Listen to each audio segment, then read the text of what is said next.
Hey everyone, it's Jack from Cultaholic back once again, this time talking about WrestleMania Backlash 2022. Lots of things to catch up on in this one, including a whole host of WrestleMania rematches from AJ vs Edge to Cody vs Seth to Charlotte Flair vs Ronda Rousey in that I Quit match. And of course, the very intriguing, not a rematch, but the intriguing six-man tag between the Bloodline and the team of Drew McIntyre and RK Bro, with no titles on the line. So, with that all out of the way, let's crack on and let's catch up on what happened at WWE WrestleMania Backlash 2022. Let's go.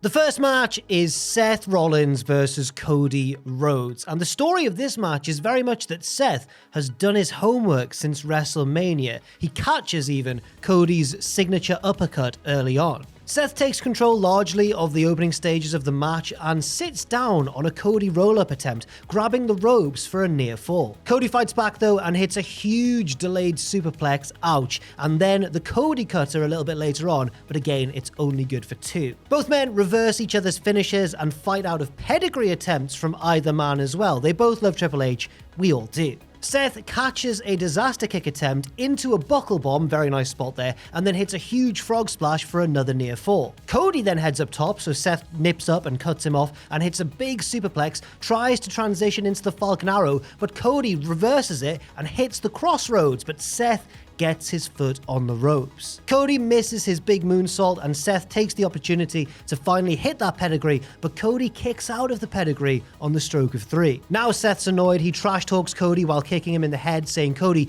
you can't even lace my boots." Seth then gets a little bit too cocky and does some mocking Dusty Rhodes style punches, but Cody reverses it into a Crossroads. He hangs on though, goes for a second, but Seth gets out. They go back and forth with counters. Cody goes for a vertebreaker, but again Seth manages to avoid it and grabs a roll-up. He also grabs Cody's tights, but Cody reverses the momentum and he grabs Seth's tights, and that is enough for the three. And despite being the heel and despite initially being the one who went for the tights, Seth is obviously furious after this, and Cody reminds him that he is now 2-0 against Seth Rollins.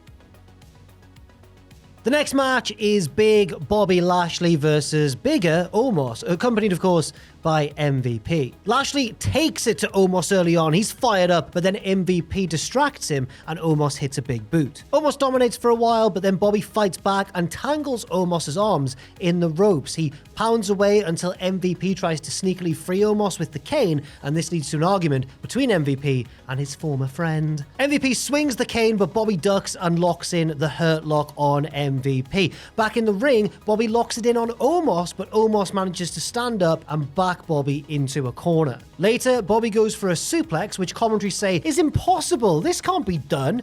Didn't he do it at Mania though? I'm pretty sure I'm right in saying that. Anyway, Bobby instead hits him with kind of a spine buster, but then Omos avoids the spear attempt and Bobby hits the ring post. There, MVP hits Bobby with the cane from the outside, the referee doesn't see it, and Omos hits the choke bomb thing for the 1, 2, 3. Omos gets his revenge from WrestleMania, and this one went far longer than I was expecting. Was that a good thing?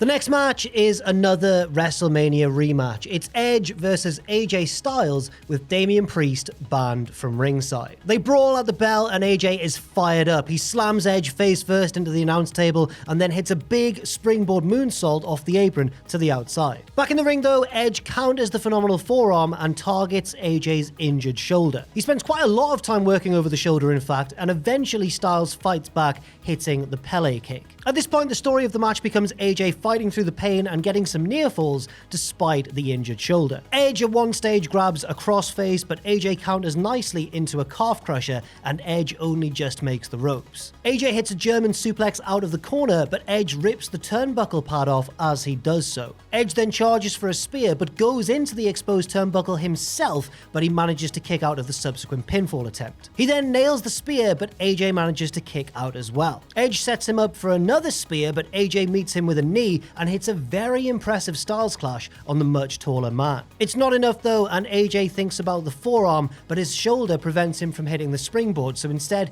he heads up the corner, but he gets distracted by Damian Priest on the ramp. He is literally banned from ringside. It's the one stipulation. It doesn't seem to matter at first because Finn Balor jumps Priest from behind and starts beating him around the ringside area, but then AJ gets knocked off the corner by a masked figure. From there, Edge locks in the crossface and AJ passes out. Edge wins the match, but who's behind the mask? Well, that figure gets in the ring and unmasks to reveal Rhea Ripley with newly dyed black hair. She looks very cool. It fits the aesthetic of the stable. I'm happy with it. I think this was a good match as well.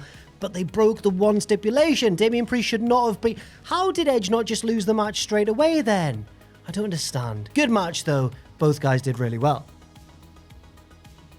Next, it's the I Quit match between Ronda Rousey and Charlotte Flair for Charlotte's SmackDown Women's Championship. They brawl back and forth at the bell and Ronda gets knocked down and the ref asks if she quits straight away. Imagine if she did. Obviously she doesn't. She also avoids the figure four and gets the armbar locked in, but Charlotte breaks it by rolling with her to the outside. On the outside, Ronda throws Charlotte into the timekeeper's area, but Charlotte answers with a big boot. And again, the referee asks Ronda, do you want to quit? Stop asking on big boots and stuff, ref. Charlotte gets a kendo stick, but Ronda gains control of it, so Charlotte runs away up the ramp and comes back out with two kendo sticks. But Ronda gets them both off her and quite savagely beats her all the way back down to ringside. There, Charlotte steals a ringside camera and throws it miles over Ronda's head, but it does knock the kendo sticks out of her hands, so I guess it did achieve something. They brawl up into the crowd. Charlotte puts Ronda on a submission through the crowd barrier like Sasha Banks did when she won the belt from Charlotte years ago. Then they brawl back down to the ring and Ronda doesn't give up because she gets asked again. Charlotte is on top now and screams, "This is my house." That's Paige's catchphrase, Charlotte. Come on. Ronda goes for the Piper's Pit, but Charlotte gouges the eyes and heads up top for a moonsault to the outside. But Ronda heads up as well, stops her, and in a very unique spot, puts on the armbar in like a Tree of Woe position. Charlotte, though, refuses to quit, and they both fall down to the floor. On commentary around this point, Pat McAfee points out, he goes, "Is that the Fiend in the front row?" And yes, there is somebody dressed as the Fiend, Pat, but Fiend's not on the roster anymore. Back in the ring, Charlotte hits natural selection onto a steel chair and puts on the figure 8, but then Ronda uses the chair to fight her off. Charlotte again gets control of the match and gets the mic and says, "Ronda, this is your last chance. Happy Mother's Day." And Ronda is fuming. She slaps on an armbar. Charlotte is not expecting it, and Ronda puts on the armbar through the steel chair for extra damage. Charlotte refuses to quit, so Ronda wrenches back on the arm, and Charlotte does say, "I quit," and Ronda Rousey is the new SmackDown Women's Champion. Entertaining match. You could definitely argue that it should have been the main event, especially with nothing on the line in the actual main event.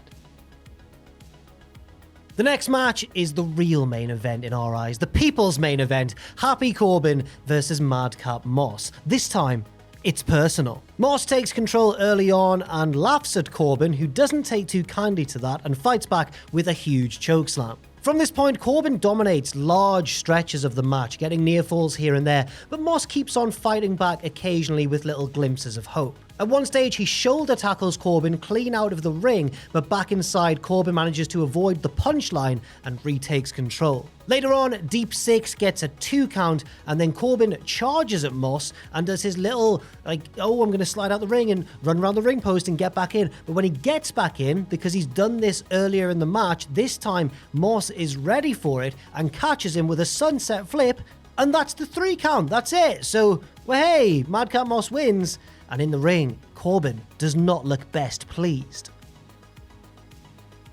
And finally, the main event of the night. Drew McIntyre and RK Bro taking on the Bloodline, Roman Reigns and the Usos. The Babyfaces start off in control with some quick tags to keep Jimmy Uso in trouble, and eventually Drew gets bored and says, no, I want Roman Reigns to tag in and fight me now, please. Paul Heyman tells Roman to wait. Roman doesn't listen and does tag in, but then he goes, no, just kidding, and tags himself out again. Oh, Roman, what do you like? The Usos and Roman all break down Riddle for a while, who's playing the face in peril, but he finally gets the hot tag to Drew just as Roman tags in, and Roman gets this look like, oh no, I'm stuck with Drew McIntyre now. Drew takes it to Roman and goes for the Claymore kick, but he gets distracted by Jey Uso and Roman hits a Superman punch to take control. And take control he does, even posing with the belts to remind us all that he's really good. Roman then gets into an argument with Randy Orton on the apron, and this is enough of a distraction for Roman to turn straight into a Claymore from Drew McIntyre. Both men are down, but Drew gets the hot tag to Orton, who runs wild on both Usos. He sets up Jimmy for the RKO, but Roman tries to stop him, but Randy reflexively just hits an RKO out of nowhere and the crowd go wild. There's one for Jimmy Uso as well, but Jey manages to break up the pinfall attempt just in time. Drew gets a hot tag now and it's his turn to run wild, but Jey manages to counter a Claymore with a super kick, so then he has to tag in Riddle, whose turn it is to run wild now. There's just hot tags everywhere, guys. Riddle hits a floating bro to Jey Uso, who just about kicks out in time, but meanwhile Randy Orton's doing well on the outside until Roman leaps off the ring steps with a big Superman punch. But the action really kicks into a high gear around this point as Drew attacks Roman and looks to put him through the announce table, but Roman reverses it and puts Drew through with a huge Uranagi, and suddenly everybody's running wild. There's dives to the outside, there's bodies lying all over the place. It's very exciting. Riddle gets the action back in the ring and hits a nice top rope RKO on Jey Uso, but he didn't see Roman Reigns make the blind tag to Jey as they leapt off the top, and Roman ambushes Riddle with a spear for the 3 count. I have mixed emotions about this match because on one hand it was really good. It started off slowly and built and everything made sense. There was strategy, there was exciting spots. It was all really good. It's what you want.